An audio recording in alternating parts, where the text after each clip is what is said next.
பாபா சாஹிப் அம்பேத்கர் சொன்னார். அவர் அதை செய்து காண்பித்தார். ஒரு ஓட்டிற்கு ஒரு மதிப்பு, ஒரு மனிதனுக்கு ஒரு ஓட்டு.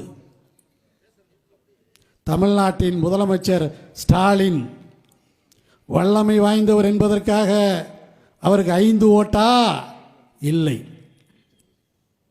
தமிழ்நாட்டின் எதிர்க்கட்சி தலைவர் எடப்பாடி பழனிசாமி கோடி கோடியாக கொள்ளையடித்து வைத்திருக்கிறார். அதற்காக அவருக்கு 10 ஓட்டா? இல்லை. அவருக்கும் ஒரு ஓட்டு தான். ஸ்டாலினுக்கும் ஒரு ஓட்டு தான். எடப்பாடிக்கும் ஒரு ஓட்டு தான். இங்கே அமர்ந்திருக்கிற குழந்தை அரசனுக்கும் ஒரு ஓட்டு தான். இதை கொண்டு வந்து நமக்கு அறிமுகப்படுத்தியவர் மகத்தான தலைவர் பாபா சாஹிப் அம்பேத்கர். எனவேதான் அந்த ஓட்டை முறைப்படி பயன்படுத்துங்கள்.